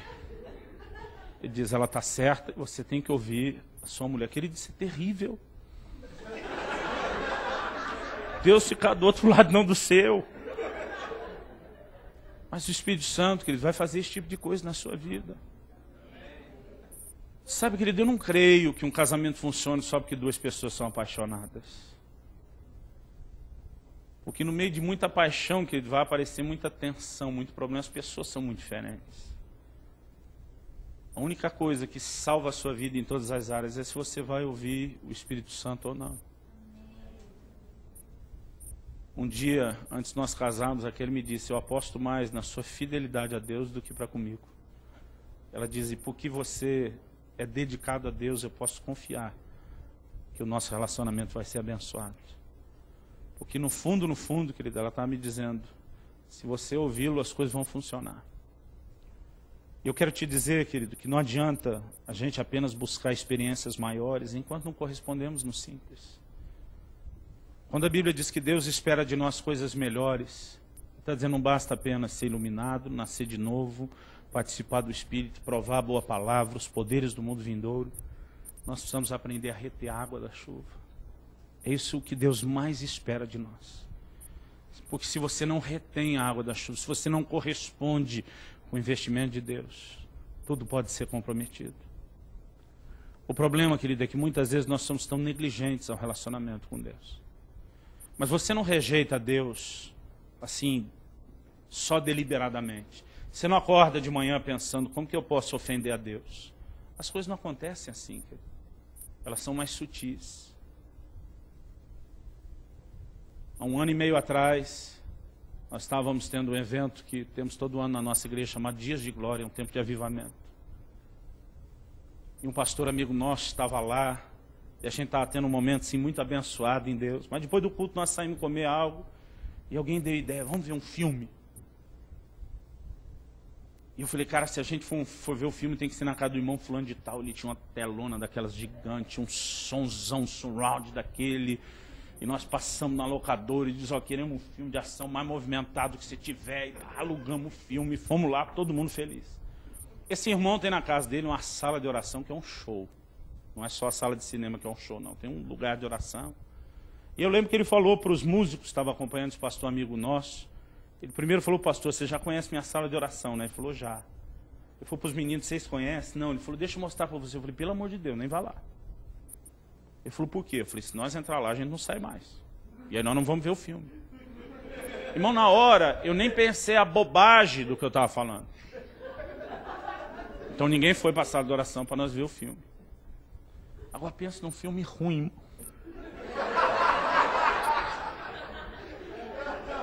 O filme não era só ruim como filme, era uma coisa ruim ainda dos infernos, porque a gente tentava, vamos assistir um pouco mais para ver se melhora, E tem coisa, querido, que não edifica, mas tem coisa que te esvazia. E a hora que nós terminamos a bobagem daquele tempo ali, de tentando salvar ainda, a sensação que todo mundo estava vazio, que a unção tinha ido embora. Eu lembro que nós oramos, pedimos perdão para Deus, choramos. Dia seguinte, quando acordei de manhã, eu me arrependi muito. Eu sei que à noite, querido, nós tivemos um mover do Espírito, que foi uma coisa assim, tremenda. Eu lembro que esse meu amigo pastor Luiz Hermínio falou, gordinho, acho que Deus perdoou nós, não foi? O que o negócio foi realmente, falei, foi. E, ponto final, para minha conversa acabou ali. 1 ano depois, Deus me disse, você sabe o que você fez naquele ano passado? Você trocou a minha presença, o risco de ficar comigo naquela sala por aquele filme. Eu falei, não foi bem assim. Eu troquei a sua presença naquela hora que a gente queria divertir, eu não te neguei, e me arrependi e chorei depois, não conta. Ele me disse assim, você chorou porque o filme foi ruim.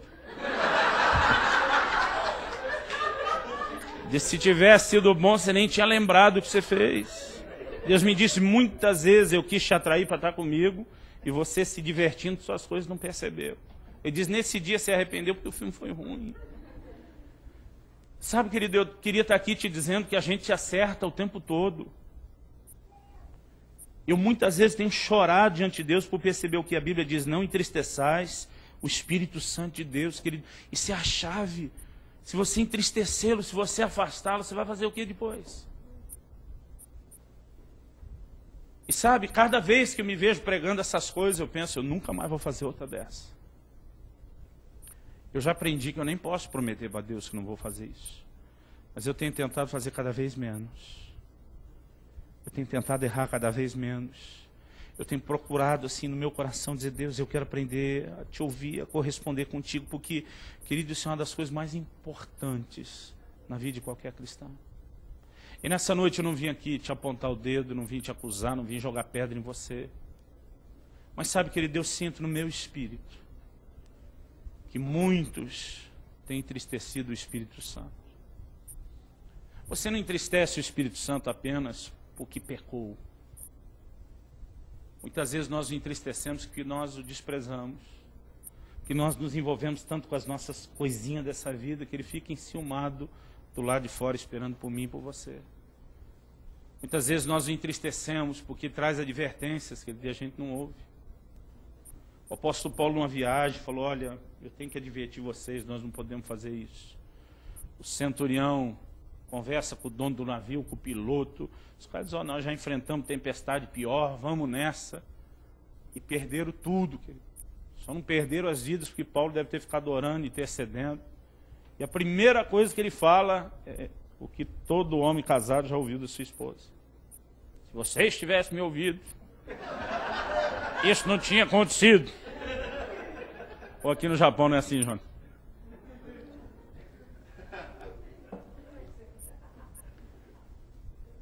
Paulo diz, olha, eu avisei, ninguém me deu ouvido, mas vamos tentar salvar a situação. E o que me alegra, querido, é que Deus não estava ali dizendo, avisei, vocês não me ouviram, agora vão se lascar todo mundo. Deus não age assim.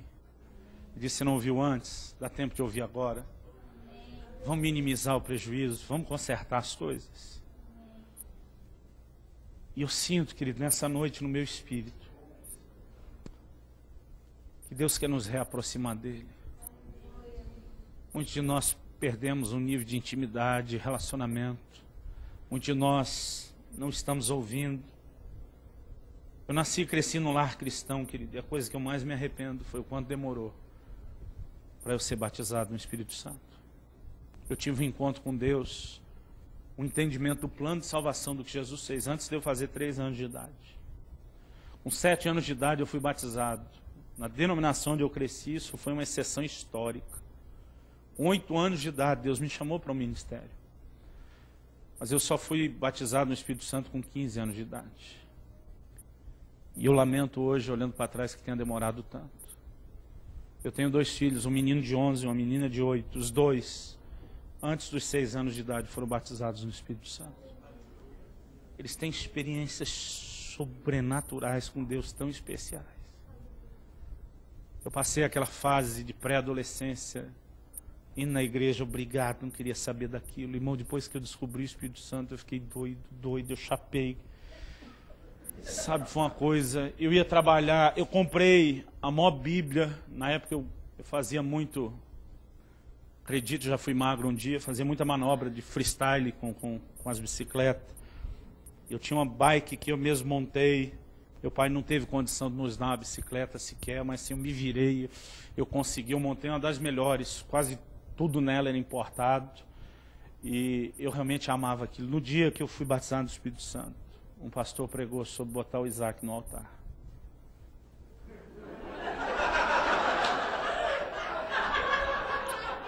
Mas, irmão, eu estava chapado. E eu passei 3 dias e 3 noites, eu quase não conseguia falar em português. Às vezes, até na hora de passar o bandejão, eu ia dizer isso, eu não quero, eu quero aquilo, eu falava em línguas. E eu estava assim, eu falei para Deus, você duvida que eu não sou louco de te dar? Que eu tenho melhor? Você duvida? Naquele dia, querido, eu tomei a decisão, falei, eu vou chegar, eu vou vender a bike. Eu vendi a bike, eu comprei a maior Bíblia que eu achei, a maior, porque eu ia para a igreja, querido, eu enfiava a Bíblia, né, dentro da calça, na época não tinha barriga, quer dizer, tinha, mas ela não tinha sido criada ainda, né, desenvolvido. Então eu botava dentro da calça, cobria com a camisa, porque eu tinha vergonha do que os amigos do bairro, eu já sabia que eles iam dizer, mesmo sem Bíblia, né, mas eu tinha vergonha do que eles iam dizer.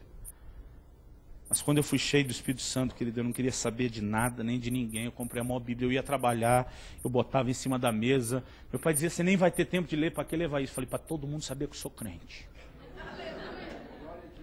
E sabe, querido, eu olho para trás, eu não tive aquele dia de conversão, dizer, Deus me arrancou de um buraco, mas se tem um dia que eu descobri Deus, de verdade, foi depois de ter conhecido o Espírito Santo. Não existe uma relação significativa com Ele sem conhecer. E desde os 15 anos, querido, eu perdi o juízo e nunca mais voltei ao normal, graças a Deus. E nessa noite, desde a hora que eu entrei, eu sinto o Espírito de Deus aqui. Mas eu sinto que Ele quer de nós conserto, querido. Eu sinto que Ele quer de nós intimidade. Sabe, eu prego muito, eu não consegui trazer um livro que eu tenho sobre isso, a respeito de falar em línguas. Durante muito tempo eu exaltei a oração em línguas. E um dia Deus me disse, o importante não é a oração em línguas em si, é que ela te leva a um lugar de rendição ao Espírito Santo. O interessante é que eu aprendi a passar horas e horas trancado no meu quarto orando em línguas. Mas o que eu gerei ali não era apenas o que eu falava. O que eu gerei ali foi relacionamento com a pessoa do Espírito Santo. E Deus começou a dizer a importância de ser sensível a Ele. E tem horas, querido, que eu não dou conta de seguir Deus. Outro dia entrei no banheiro do aeroporto, vi um senhor de idade, uniforme de limpeza ali trabalhando, o Espírito Santo diz, abre sua carteira, pega tudo que você tem na carteira e dá para ele. Eu abri a carteira, olhei, tinha R$10 só. Eu falei, Deus, eu vou chegar para o cara do nada, sem conhecer, dizer que o senhor me mandou dar um dia, mas é R$10 só também, o que isso vai fazer diferença para alguém? Eu falei, se ainda fosse um cara carregar uma mala, a gente dá uma gorjeta, a gente finge e tal, mas aquela coisa dentro de mim, dá os R$10. Eu falei, Deus, se pelo menos ele fosse um crente, dá para explicar mais ou menos o inexplicável, né? Que o senhor dirigiu a gente. Eu falei, mas nem crente eu sei se ele é. Aí o cara começou a subir um hino. Eu falei, ele é crente, mas pelo hino que ele está subiando, ele deve ser dessas igrejas que ele vai olhar meu jeito e não vai achar que eu sou crente. Também não ajudou nada. Eu falei, agora só piorou as coisas. Irmão, eu criei todo tipo de desculpa. E eu fui embora daquele banheiro sem ter dado os 10 reais. Um dia eu estava orando, dizendo, Senhor, eu quero ser dirigido pelo Senhor, eu quero tua liderança. Deus me disse, eu te mandei dar o 10 reais para o cara no banheiro, você nem foi capaz de fazer isso. Eu falei, por que isso era tão importante se era só 10 reais? Ele disse, não era 10 reais, era a mensagem que estava por trás disso. Aquele homem estava num momento de necessidade, ele precisava saber do meu cuidado por ele. O importante não era o valor, porque quem ia pagar a conta dele não era você, era eu. Eu só queria que ele sentisse o meu cuidado. Eu falei, Deus, me dá uma chance de reencontrar o cara, de pedir perdão para ele. Isso passou. Uns 3 meses depois, eu estou lá no aeroporto, frequento muito o aeroporto, entro um dia no banheiro, eu vejo o velhinho. A hora que eu vi, Deus disse, só a chance de redimir. Abre sua carteira, pega tudo que você tem, dessa vez eu tinha bem mais, irmão.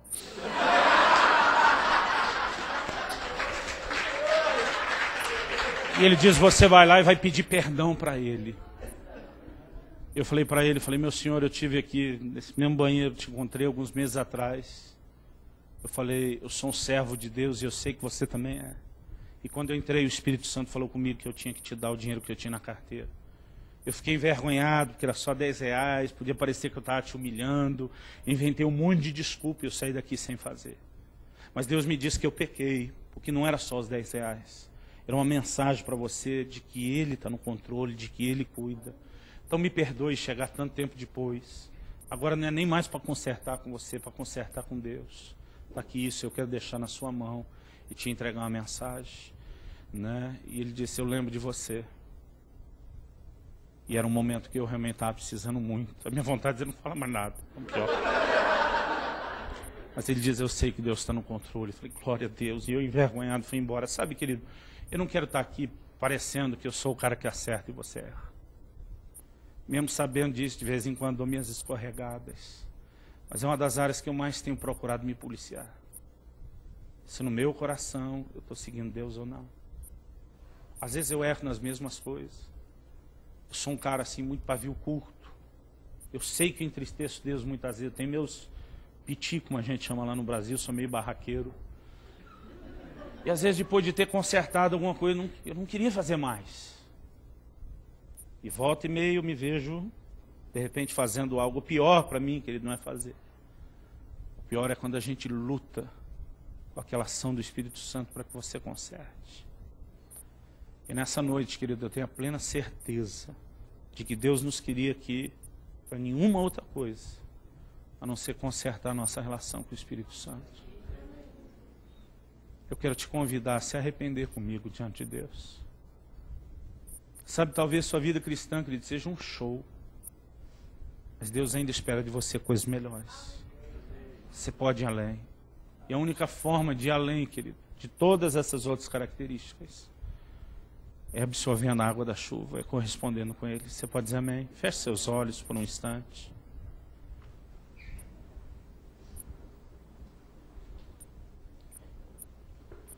Se fosse possível, eu queria alguém no teclado aqui comigo.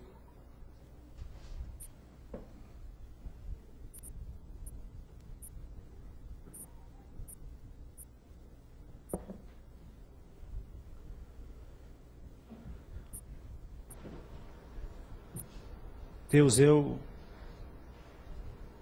tentei da melhor forma possível transmitir tua mensagem. Eu tentei, ó Deus, explicar, esclarecer dentro da minha limitação da melhor forma possível. Eu tentei, ó Deus, brincar e tornar interessante um assunto mesmo quando o Senhor está chamando a nossa atenção. Mas eu só posso ter acesso à mente dos meus irmãos. Talvez eu consiga raspar a alma e os sentimentos com as brincadeiras. Mas só o Senhor tem acesso ao coração. E se o Senhor não vivificar a tua palavra, nós teremos tido só um discurso, só uma palestra. E eu clamo, torna viva a tua palavra dentro de nós. Espírito Santo, nós te pedimos perdão essa noite. Não só pelas vezes em que pecamos, mas a tua palavra disse: hoje ouvides a voz do Espírito, não endureçais os vossos corações. A palavra diz: quem tem ouvidos para ouvir, ouça o que o Espírito diz às igrejas. Embora seja tão importante te ouvir e não endurecer o coração para ti, nós acabamos fazendo tanto isso.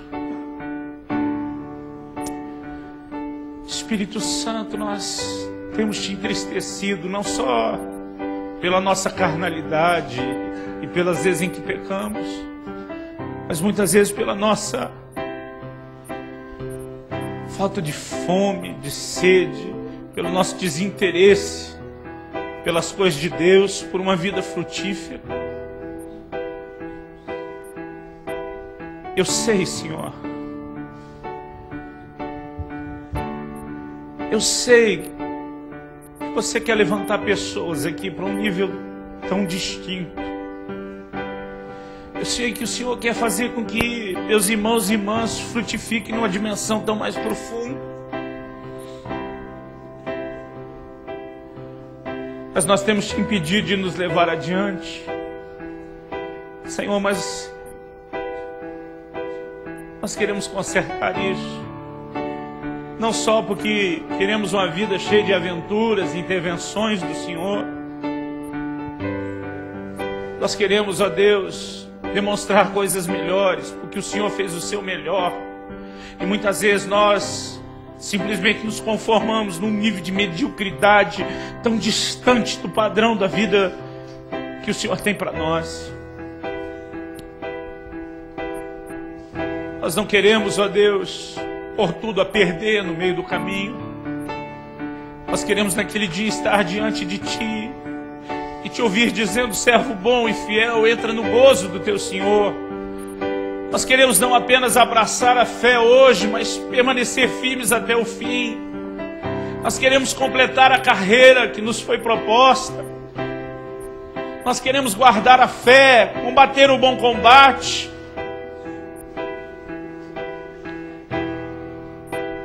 E a única certeza que temos de um dia chegar lá é se retemos a água da chuva. Quantos cultos, quantos momentos de derramar do Teu Espírito que nós desperdiçamos porque não seguramos o Teu toque, o Teu mover. Quando estamos diante de coisas simples, desprezamos a Tua orientação, mas muitas vezes depois estamos clamando por experiências maiores. Senhor, nós queremos ser fiéis nos pequenos impulsos, na Tua direção simples do dia a dia. Espírito Santo, por favor, envolve-nos nessa noite. Envolve-nos nessa noite. Traz ao coração de cada um saudades. Quando se lembrarem, Senhor, daqueles melhores momentos do relacionamento, traz saudades. Ajuda-nos a ver aquilo que estamos perdendo. Resgata o nosso coração.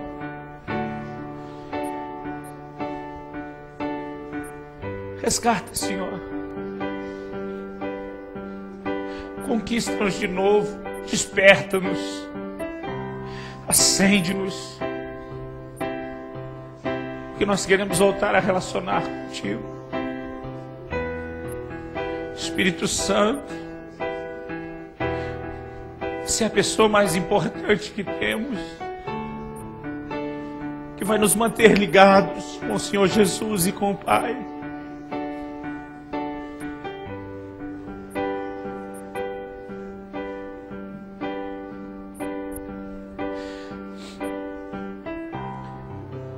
Nós não queremos andar na carne, não queremos ser senhores de nós mesmos. Nós queremos andar no Espírito, nós queremos viver no Espírito.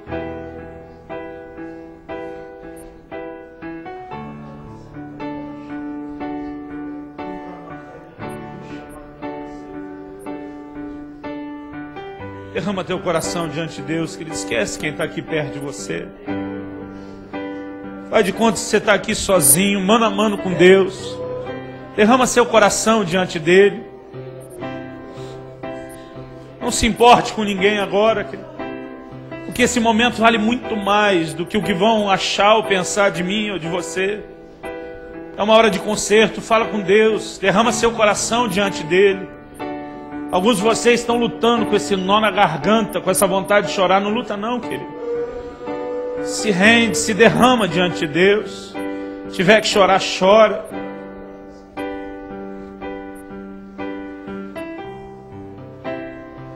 Deixa ele mexer aí dentro. Espírito Santo, vem. Pega-nos de jeito essa noite. Espírito Santo, não permita que nenhum de nós se afaste de Ti, ou que deixe esse relacionamento esfriar. Nós não queremos endurecer o coração.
Derrama seu coração diante de Deus.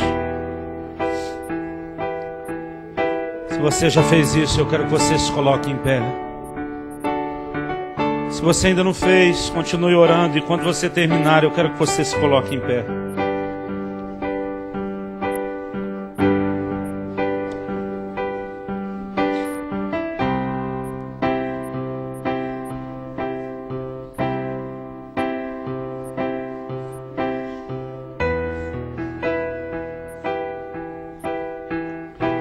Você que já é batizado no Espírito Santo, eu quero que você comece a orar em outras línguas. Deus vai encher o seu coração essa noite. O Espírito Santo vai te encher, querido. Você vai sentir a presença dele renovada e restaurada na sua vida hoje. Deus vai fazer chover sobre você. Mas o importante não é o que vai acontecer agora. É o que vai acontecer quando você deixar este lugar. É quando você voltar para viver a vida cristã em período integral, querido. Seja cheio do Espírito Santo. Seja cheia do Espírito Santo. Recebe de Deus.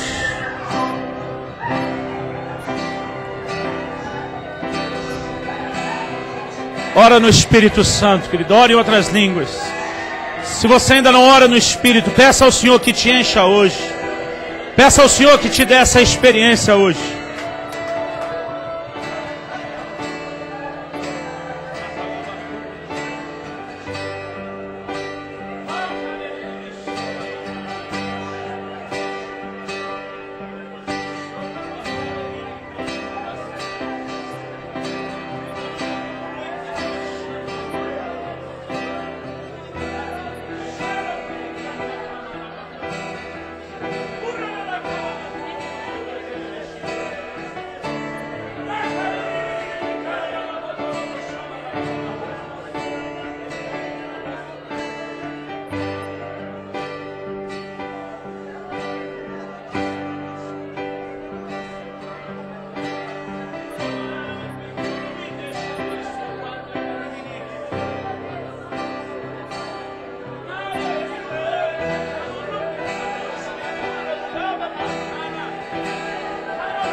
Ora, querido, não para de orar, não para de orar.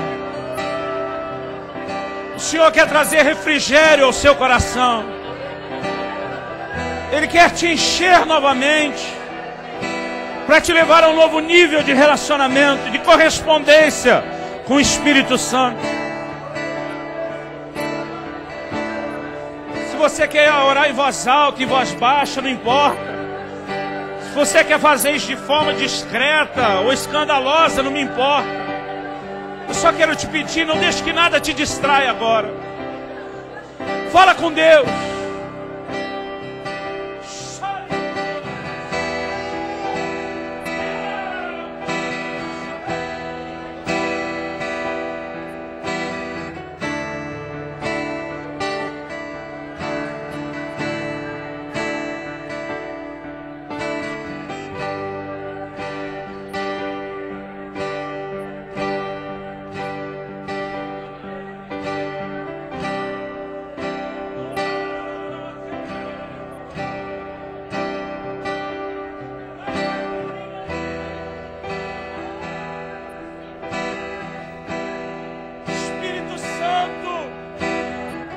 Espírito Santo,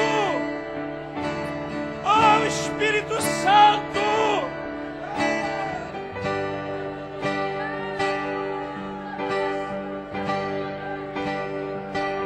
vem, vem, vem Espírito Santo. Nós queremos romper com a indiferença, nós queremos romper com a mediocridade, com a frieza. Nós queremos correr para os teus braços. Vem Espírito Santo, vem.